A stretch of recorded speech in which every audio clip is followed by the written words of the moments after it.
7 उम्मीदवारों की दूसरी लिस्ट जारी कर दी है, जिसमें अगर आप 2 सीटों को देखेंगे तो इन 2 सीटों पर कांग्रेस की इस लिस्ट में ट्विस्ट नजर आ रहा है। वो ऐसे कि देखिए, अगर आप बरही सीट की बात करेंगे हम, तो बरही से 2 उम्मीदवारों ने कांग्रेस का जो नामांकन है उसके लिए पर्चा खरीदा था। पहले उम्मीदवार जो निवर्तमान जो विधायक थे, जो फिलहाल वर्तमान में विधायक हैं, उमाशंकर अकेला, उन्होंने खरीदा था, लेकिन इस बार उनको वहां से उम्मीदवार नहीं बनाया गया। उनका टिकट इस बार पार्टी ने काट दिया है। उनका टिकट काटकर इस बार वहां से अरुण साहू को उम्मीदवार बनाया गया, जो तिलेश्वर साहू के बेटे हैं। तो अरुण साहू जो है वो अब समाजवादी पार्टी का उन्होंने दामन थाम लिया है और समाजवादी पार्टी से अब वो चुनाव लड़ेंगे। समाजवादी पार्टी का सिंबल उन्हें मिल गया है। आज नामांकन की वो प्रक्रिया भी पूरी करेंगे। हमारे साथ अधिक जानकारी के साथ बातचीत के लिए शशांक जुड़ गए हैं हजारीबाग से। सीधा उनके पास चलेंगे और तमाम जानकारियां उनसे लेंगे जो भी वहां पर पॉलिटिकल डेवलपमेंट हो रहा है। कांग्रेस की दूसरी सूची आने के बाद जो हलचल वहां पर बनता हुआ दिखाई दे रहा है। शशांक, कांग्रेस से अकेले जरूर पड़े उमाशंकर, लेकिन अब उन्होंने समाजवादी पार्टी का दामन थाम लिया है। कैसे देख रहे हैं उनकी अगली स्ट्रैटेजी को? देखिए नवीन, हजारीबाग का मौसम जिस प्रकार से कुछ दिनों से बदला है, राजनीतिक बदलाव भी उसी प्रकार से देखने को मिल रहा है। अगर हम बात करें उमाशंकर अकेला की और बड़ी विधानसभा सीट की, जो एक हॉट सीट बनकर उभर रही है, आपको बता दो उमाशंकर अकेला कांग्रेस से वहां पर वर्तमान विधायक है, लेकिन कांग्रेस ने अपनी जो दूसरी सूची जारी की है उसमें उनका टिकट काट दिया है। हालांकि इससे पहले कई चीजें ऐसी हुई जिसमें ऐसा लगा कि शायद उमाशंकर अकेला ही कांग्रेस उम्मीदवार होंगे। जैसे जब उन्होंने नामांकन भरने के लिए प्रपत्र खरीदा था, तो वो कांग्रेस के नाम पर उन्होंने प्रपत्र खरीदा था, लेकिन कल जो देर शाम जो सूची आई उसमें उमाशंकर अकेला का नाम नहीं था और शायद यह पता उमाशंकर अकेला को लग चुका था, तभी उन्होंने लखनऊ जाकर समाजवादी पार्टी का सिंबल तक ले लिया और आज वह नामांकन की प्रक्रिया पूरी करेंगे।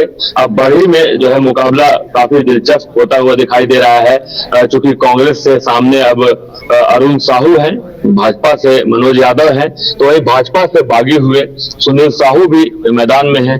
अब उमाशंकर अकेला भी मैदान में उतर गए हैं, तो यह मुकाबला काफी रोमांचक होता हुआ दिखाई दे रहा है। हालांकि अकेला यादव का कांग्रेस से मोह भंग जरूर हुआ है, लेकिन अभी वो अखिलेश के हो गए हैं और अब समाजवादी पार्टी के बैनर तले वह चुनाव लड़ेंगे। आपको बता दूं समाजवादी पार्टी भी चूंकि यूपी की एक बड़ी पार्टी है और यादव वोटों पर उनका एक अच्छा पकड़ है और इसी के तहत उन्होंने इस यादव बहुल सीट में समाजवादी पार्टी का सिंबल लिया है। चूंकि आपको बता दूं बरही विधानसभा में वोटरों की संख्या काफी है और समाजवादी पार्टी में यादव वोटरों का दिलचस्पी काफी ज्यादा रहता है, तो इसी को देखते हुए उन्होंने समाजवादी पार्टी से टिकट लेकर चुनावी मैदान में उतरने का कोशिश किया है। कहीं न कहीं जातीय समीकरण को भी देखा है।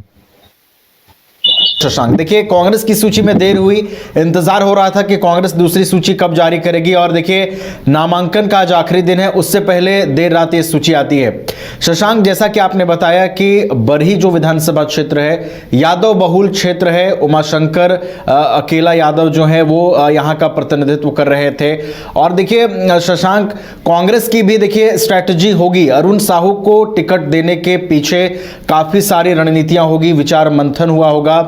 ऐसे में अब देखिए शशांक, उमाशंकर अकेला अब समाजवादी पार्टी में हैं और उमाशंकर अकेला वहां से पकड़ वाले एक राजनीतिज्ञ रहे हैं, तो कांग्रेस की रणनीति और अब उमाशंकर अकेला ने जो रणनीति बनाई है, कौन सी रणनीति अब चुनाव में आगे भारी पड़ेगी शशांक?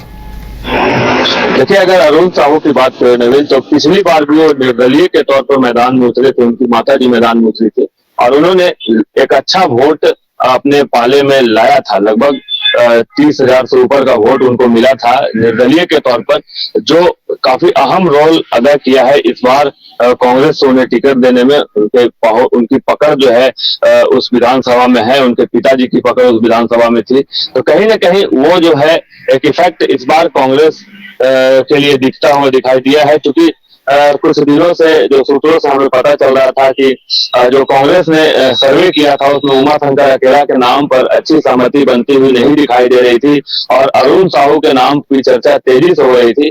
तो अब अरुण साहू पर इसी चर्चा के आधार पर और पिछली बार जब निर्दलीय के तौर पर उनकी माता जी उतरी थी, उस वोट बैंक का फायदा अरुण साहू को मिला है। अगर उमाशंकर अकेला की बात करें तो निश्चित तौर पर उमाशंकर अकेला वहां से कई बार विधायक रह चुके हैं, वो बीजेपी से भी विधायक रहे हैं, वो कांग्रेस से भी विधायक रह चुके हैं।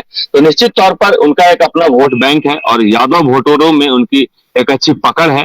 तो इसका फायदा उमाशंकर अकेला को भी मिलेगा और अब कहीं न कहीं इस विधानसभा पर त्रिकोणीय मुकाबला देखने को मिलेगा, क्योंकि बीजेपी से बागी हुए सुनील साहू भी मैदान में है। अगर यादव वोटरों की बात करें तो सबसे ज्यादा वहां पर साहू वोटरों की ही संख्या है। तो इसका फायदा कहीं न कहीं अगर बोला जाए तो बीजेपी को इसमें थोड़ा सा फायदा होता हुआ दिखाई दे रहा है, क्योंकि जो 100 वोटर हैं जिसका वोट बैंक है, अपना एक अच्छा जनाधार है, उसमें 2 लोग खड़े हैं और अब उमाशंकर अकेला समाजवादी पार्टी से आ रहे हैं। तो देखना यह होगा कि जो यादव वोटर जो उनके अपने वोटर है वो उन पर कितना भरोसा जताते हैं।